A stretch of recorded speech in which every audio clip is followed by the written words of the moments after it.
Surviving infidelity. Why you should never reconcile when the trust is gone, and the red flags are there. I've lurked in here for the past couple of months too embarrassed to post my situation. Attorneys have implored me to seek therapy, however, every time I attempt to reach out, I come to the realization I have to explain my absurd, literally unbelievable situation, and I balk at following through. What can they say to me that will bring me out of the twilight zone hell I'm currently in?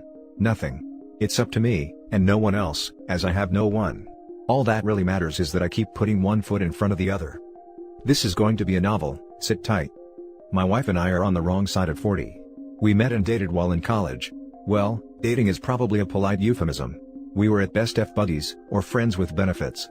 However, we both valued our friendship, very much so. We had a lot in common regarding politics, music, all that good stuff. Yet, both recognized we were too immature for a serious relationship. If I'm being honest, at that age, I liked bad girls, or the dumb ones for as long as they were fun, and moved on. I kept nice girls I thought worthy of a relationship on the periphery, and at a distance. This also included my male friends. I'm far from an introvert, but I need my space. I've spent my entire life with trust issues due to a horrific childhood. Therefore, no claims by me that I'm perfect. Not the perfect husband, father, or man. My future wife wasn't one of the dumb ones, she was much to the contrary. However, it was obvious she was self-destructive, liked to party in the club scene, and yeah, would seek gratification from men in the wrong ways.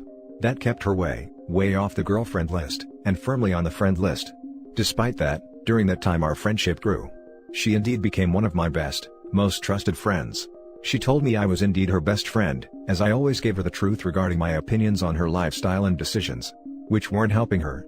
She had so much potential that she didn't seem to see in herself. She was, by the way, gorgeous, and intelligent. I never would have dreamed we would end up together romantically, but we did. Due to a crisis on her end I don't care to detail, we became closer. I realized that, like it or not, I indeed loved her. She reciprocated, and the rest is history. Love was an emotion I had avoided or found hard to come by my whole life, but I couldn't escape it. The people I had loved in my life had also done the most damage to me. We had a lot of happy years together. It was she and I, no one and nothing else. It was us. Then, a few years into the relationship she broke the faith. She didn't cheat, yet, I became privy to information about her past, which caused me to wonder whether I ever knew her at all. It made me question whether she ever loved, respected me, or our friendship, whatsoever. Through this ordeal she trickle-truthed me in the worst way. It was torturous and painful. Unraveling each lie was a new knife in my heart.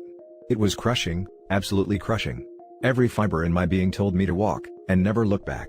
All except for my big dumb heart. I was afraid I'd never let myself love, or trust someone again. She tried to end herself, and had I not rushed her to the ER, she would have succeeded. I couldn't bear to see her suffer, and because of me, and told her we would move on from the past, together. It took years for my trust issues with her to subside. It was torture. Looking back, I don't know why I did it. Love, I suppose. Beautiful women are a blessing, and a curse. It makes me wish I had found a woman with an 11 personality, 10 body, and a 3 face. You could double bag during as in wearing one yourself in the event hers falls off, yours is still there as a safety. Anyway, you never get over knowing the person you love can look you dead in the eye, and lie to you. It's always there. And, whether you know it or not. Because of that, I don't think our relationship, or love, ever reached the potential it could have. Now it just makes me sad. Our bed life was doomed for several reasons. Partly due to her self-destructive behavior in her youth. Exacerbated even more so for the aforementioned crisis that occurred in her life, in which I had inserted myself out of our friendship. Add the devastating secret I had discovered regarding her past, and it was deader than Osama bin Laden. After she told me her feelings on intimacy, only a sadist would continue to pursue the matter. I married a damaged person, and a bit of an odd woman in many ways. I thought love and commitment could fix her, but I was wrong. We eventually had 3 beautiful children together, and a picture-perfect family. I love being a father. Coming from a broken family, I vowed to my children what happened to me would never happen to them. However, early on I learned a lesson on parenthood. My first child was still a baby. He looked at me with a big grin, then proceeded to lift his head off the floor, and throw his head back down, banging it violently against the floor. Time stood still. I watched how his bottom lip inverted in pain, and his eyes filled with tears. He had experienced pain for the first time. It was as if Gregor Clegane from Game of Thrones shoved a giant sword through my heart. I held him tight and rubbed his head, tears streaming down both our faces. What happens to them happens to you. Your emotions are forever tied to these perfect, beautiful, innocent children you've brought into this imperfect world. We can teach them, nurture them, love them with all our heart. But all we can do is prepare them as best we can, because they will experience the world. It's our job to be there when they do. So, we may guide them, console them, listen to them, be whatever it is they need us to be, so they are happy, well-adjusted, productive adults one day. I would die before ever leaving my kids. Nor would I be the catalyst for a separation or divorce. Suffice to say, I knew there was some unhappiness in our marriage. But I had assumed that despite perhaps no longer being in love, we still loved and respected one another. I know we both loved our children. We rarely fought, but from time to time, we had some blow-ups. We would get through it, and move on. I always thought there would be time to work on our marriage, and/or our individual happiness. However, the kids came first. We also had some rough and stressful times financially. There were times we were drowning. But we made it through, together. Right when it seemed like we had broken through the surface and took a big breath of air, things began to change. One day my wife informed me she had reconnected with an old friend on Facebook. The friend of an old high school boyfriend to be exact. It turned out, he lived in the same state as we did. She told me she was going to visit him at his home. I wasn't invited. The kids weren't invited. I said, oh, do I need to worry? She scoffed at the idea, and told me she hadn't seen him in 30 or so years. I shrugged it off. She went for her visit and returned a few hours later. When I asked her how it went, she began swooning over his big and beautiful home, his cars, his boats, his property, and just how generally well he'd done financially with his life. Once again, I asked, oh, do I need to worry? She responded, oh God, if you saw him, you wouldn't worry. I really didn't give it another thought, and left it alone. That was a mistake. Not long after, she became very distant, not just to me, but to the children as well. When unchecked, she would literally sit in bathroom for hours at a time. Trips to get a coffee, which had been common, mysteriously now took an hour. When I'd ask why the bathroom behavior, mystery trips, etc., she'd tell me she was texting friends, answering work emails, etc. I've never snooped on her social media, or her phone, never. By the time our kids were born, I had pretty much overcome the trust issues with my wife. That mistake was about to be revealed with a vengeance. We were locked down for COVID. She was working from home, and I was laid off. Why I'm assuming the relationship with the other guy was emotional and not physical. Her general treatment of me continued to deteriorate. She became downright mean, cold, and uncaring. She knew she was hurting me, yet, any attempt at reconciling was met with dismissal and utter disinterest. Whenever cornered, she began to throw out previous transgressions during our 20-plus year relationship, that were now ancient history. It came to a point I half-heartedly suggested that I leave. I sat on that thought for a couple of days, then informed her that I could never leave the kids, and that I still loved her. I don't remember her initial reaction to this, but I wish I did. Because it's my feeling now she was trying to drive me out, and get me to leave on my own accord. She then implemented Plan B. She absolutely blew up at me over an innocuous argument. Told me she hates my guts, wants a divorce, she had been researching how to get rid of your husband among many other hurtful things. I told her I could never leave the kids, that I needed to discuss this above and beyond inflicting pain on one another. Nope, no discussion, none, just go, fait accompli. I continued to try and talk to her. How long had she felt this way? Why, after 16 years of marriage and 3 children, all we've overcome together, didn't she talk to me about her feelings? What about our children? Asking me to leave them is akin to asking me to walk on the surface of the sun. She knows this. I point out the change in her since she reconnected with her friend from the past. She denies it. I have no proof. I have a persona on Facebook, but don't even know my own login. She simply gaslights me, and asks for space. A week went by, and I became tired of walking around with my heart in my stomach. I asked her to talk, I get more of the same. She even starts sleeping with my sons in their respective rooms. She says she's afraid of me and my anger. I corner her, metaphorically corner her, and ask her when I've ever laid a hand on her or hurt her. She goes all the way back to the day she tried to end herself. She says I held her wrists and wouldn't let her out of a room. I don't remember, frankly, but I know when she locked herself in the bathroom, she tried to end herself. So, I apparently didn't hold on long enough. It got uglier and uglier. She said things, I said things, and the conversation continued to devolve. Now my kids, oldest 13, twins 11, could hear us fighting. I know how this affects kids, because that was me once upon a time. So, I backed off. An hour or so later, she is laying on the couch and apparently texting someone. Someone she deemed important enough to talk to. Me, our life, our family? Not worth discussing. I grab the exposed end of her phone and shake it while saying, this is more important to you than 16 years of marriage and our kids. She pinches my hand and I let go. More time passes and I make another attempt to speak to her civilly. I don't remember her response, but it ended with her turning her back on me on the couch, and a middle finger over her shoulder. In frustration I poured the cold drink I was holding on her back, then left with my dog. The plan was to let her sleep, and we'd talk outside the home somewhere away from the kids. The next morning, she is gone. I call her and she tells me she is going shopping. I said great, come and pick me up, we'll shop together and talk with others around, forcing us both to be civil. She hangs up on me. A few minutes later 3 police officers arrived to arrest me for domestic-related charges. Specifically, touching her phone, and pouring a drink on her. This constitutes domestic simple, 2 misdemeanor charges. I've never stolen a candy bar, have no police record whatsoever, but I'm put in cuffs in front of my neighbors, photographed, booked, and put in a cell. I'm thinking any minute she's going to come and bail me out, having no idea they'd actually arrest me. Wrong. She never went shopping, she went to the police department, told them she feared for her life and the children's safety. She files for a restraining order, creates a made-up sense of a cycle of violence throughout our relationship, which never occurred. She is granted a restraining order, and I'm not permitted within 300 yards of her, or my children, including our home, until a hearing a full month later. If you're still reading right now, you're going, wait a minute, this guy isn't telling us something. Or, he is minimizing what he did. He hit her, shoved her, pushed her through a window, beat her with a bat, threatened her, something. Nope. The mistake I made was talking to the police officers. They asked what was going on, I told them the truth. I think she may have another dude, possibly has narcissistic personality disorder, loves drama, can never admit fault, wants me out of the house completely out of the blue, and we argued. We're going through a bad, sad time, but as far as you're concerned, she's fine. I'd die before I'd hurt my wife or kids. They asked me about the phone.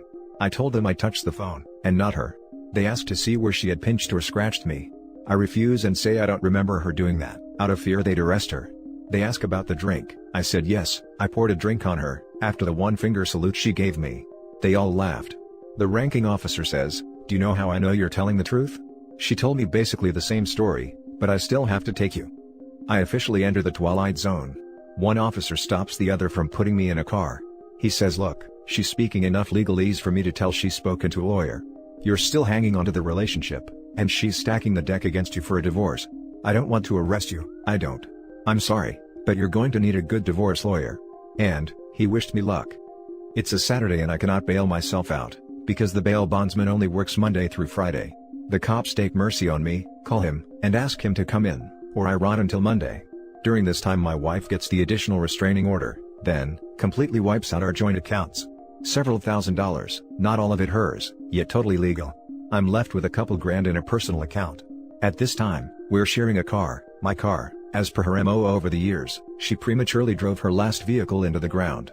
She is granted our only car. I bail myself out and walk home around 6 miles, in 90-degree heat. I grew up physically and emotionally abused by a brother 5 years my senior. No father in the home after the divorce, our mother working 12-hour days to now make ends meet. I was left at his mercy. Out of nowhere he'd fly into my room, beat me into submission, and often choke me with both hands while straddling me. I can remember the blackness closing in on my vision, always on his sadistic face while he bit his lip. I'd come to him bashing my head against the floor, or slapping my face, and he'd repeat the process. The physical abuse was bad, really bad. He'd leave me bruised and bloody. The emotional pain was far worse. He'd tell me how worthless I was. How stupid and ugly I was. How everyone in the new town we were living in, laughed at me and thought I was a loser, etc. That was pretty much my daily existence. I would go to my mother, who would inexplicably ignore the physical and intellectual disadvantage I was up against, and simply say, I'm too busy to worry about the two of you fighting, you have to get along. My brother would literally stand over her shoulder and laugh in my face. This continued until I grew big enough to defend myself. In the interim, I learned to box, wrestle, martial arts, you name it, I learned it. Anything that would keep me from being helpless at the whim of another human being who wanted to hurt me, ever again. In retrospect, it's very sad. However, through this ordeal, I'd finally get an answer for my brother's sadistic treatment of me, and my mother's utter lack of concern. The humiliation, abandonment, and helplessness I felt through age 10 until around 17, when I finally beat my brother within an inch of his life, is totally indescribable. The humiliation I felt on that walk home from the police department was 10 times worse. This wasn't my sadistic older brother, this was my best friend, the love of my life. The woman I had sacrificed so much of myself for, my own pride and dignity I'd fought so hard for in life. I knew she no longer loved me, but had no idea she had literally begun to hate and loathe me. You really have to hate someone to do what she had done. She took away my marriage, my family, my home, my kids, even my dog. Furthermore, blame me of crimes and abuse in a fictional statement she wrote, in order to acquire the protection order. When I arrived, I had to call the police to escort me through my home, and was given 5 minutes in order to pack a bag to sustain me for the next month. When I bristled over a laptop she claimed was shared marital property, in front of my children, I was threatened by an officer with county jail. I will never forget the smirk on her face. My children were crying, we all embraced in a tearful goodbye. I asked them if they understood what was happening. My oldest said he thought so. I told them I did not want to leave them, made sure they understood that, and that I loved them. To behave and listen to their mother, and that they would see me soon. I was left on a sidewalk with a suitcase, with nowhere to go, and no way to get there. Rent-a-car agencies were closed. I had never used Uber. All I had in my life were my wife and kids, and at best, work acquaintances. I called a lifelong friend, someone I'm lucky if I spoke to, maybe once a year since our 20s. I'll call him Jack. Of all the friends that have come in and out of my life, to no fault of their own, it had been my inability in life to forge long-term relationships with friends. Jack just happens to be 1 in 7 billion on this earth. He was the best man at my wedding, truly the brother I wished I had. And, ironically, he was the man I called on to get my back when the crisis occurred in my wife's life, before we had gotten together. That crisis? She had been brutally forced by another FWB of hers. This guy was a bouncer in a club we all frequented, a really big dude. She hadn't spoken to him in months. He showed up at her door drunk, wouldn't take no for an answer, and pushed his way in. He beat and forced her in every way possible, then made her take a shower. He'd beaten her face, even bitten it. He nearly bit off her nib. Truly a sadist. Her roommate told me what happened. I begged her to call the police and go to a hospital, she wouldn't. I told her if she didn't, I'd make sure he never came near her again, but would likely go to jail for it. She still refused, and told me not to make things worse. I called Jack, and told him the basics. Like any good friend he tried to talk me out of it, but knew I'd go it alone anyway. So, he got my back like a true brother. I found him in his club, made sure he knew why I was there, and kicked the crap out of him. We fought through an army of pretend tough guy bouncers and made it out. We told them why I had done what I had, they backed off seemingly knowing their boss was a sick dude, and cancelled the call for a police cruiser. That was that. But I'd have woken up in a hospital if not for Jack. Once again, Jack had my back.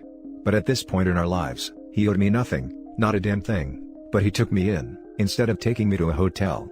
Like I said, 1 in 7 billion on this earth, truly.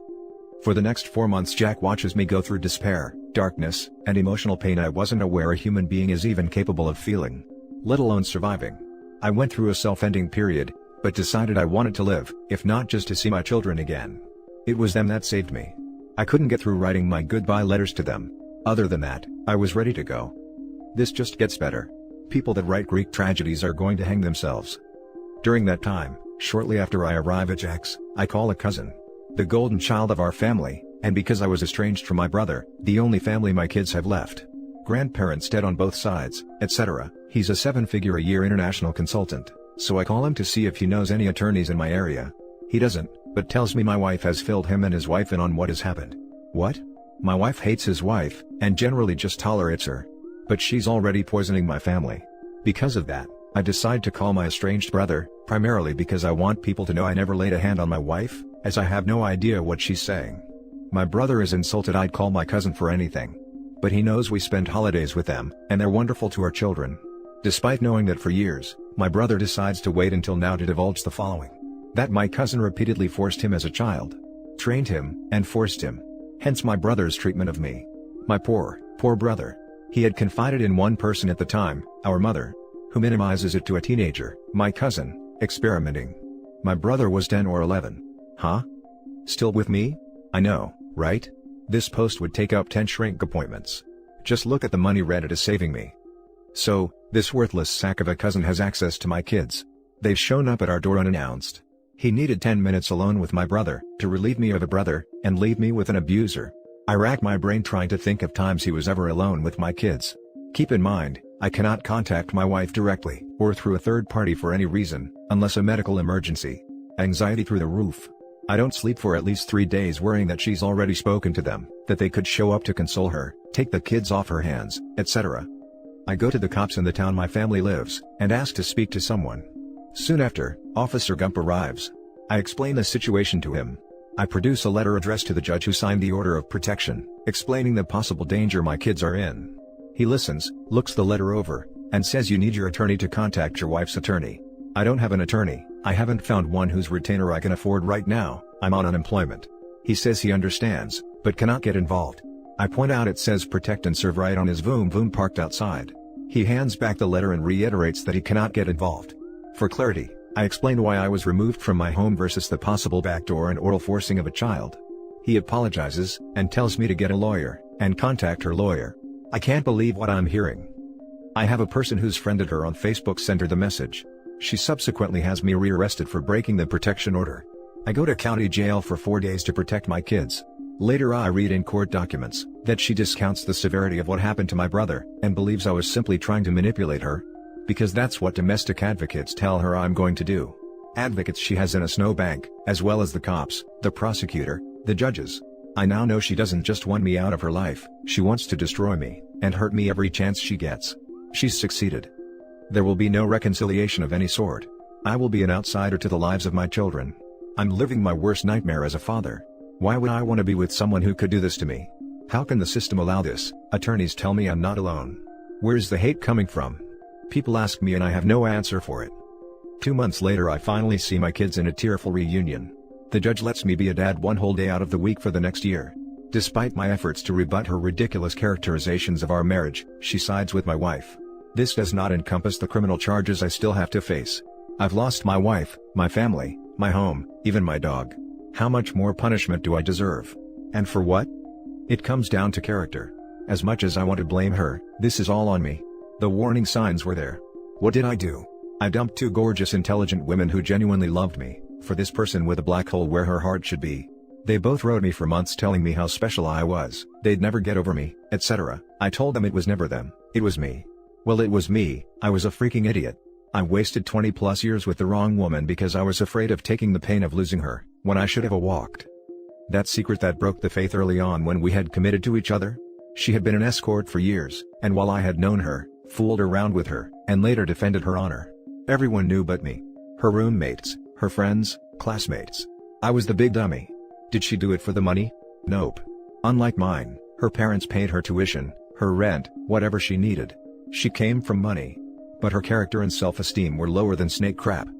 But I made the choice to build a life with someone with that past, and paid the price. I put myself nowhere, with nothing, and no one, as I'm pushing 50. All my life, I feared abandonment and being let down, only to make decisions that led to exactly that. I have no one to blame but myself. Moral of the story? Lack of trust can heal, but not the core of the person that produced it. Don't waste years being unhappy. Don't ignore the red flags, take the pain, and walk. Don't be me. I'm moving into my new apartment this month, and continuing to endure the new normal as best I can. Each day, I still wake up thinking it was all a nightmare, only to find it wasn't. She has yet to file, but that's only because she can't afford it. I begin my new life, alone, a long-distance daddy. Thanks for listening. Now for some comments. She can afford a lawyer to go to the lengths to prevent you from seeing your kids, but can't afford a lawyer to divorce you? You don't need a lawyer for that, you simply need to make an allegation or claim you're in fear of your spouse, period. Why does law enforcement, judges, etc. side with women? Primarily because of the true maniacs who abuse their wives who truly need that protection. However, it doesn't stop a spouse from abusing the very system designed to protect her, by simply lying. You get your day in court, but that also depends on what you can afford for a lawyer. DV runs rampant in the impoverished communities and doesn't end the way your situation days. Rampant. Sad story, but honestly not uncommon unfortunately. Not sure where you live, but sounds like it was way too easy for her to kick you out of the marriage home. So what if you are 50? Live and learn, brother. You can still find a lovely woman who truly loves you, but now you know you always got to put yourself first, and have your ducks in a row to protect yourself. Best of luck. Why do you think everybody says, if things start going south with the wife, start recording everything? It's the only way to save your butt. Majority of the time the allegations, if you can't disprove them, are enough for you to be in deep crap. And that's the end of this video, folks. As always, leave a comment and hit like and subscribe. And if you want more of this content, turn your notification on to get updated on the latest videos, and I'll catch you in the next one. Stay safe.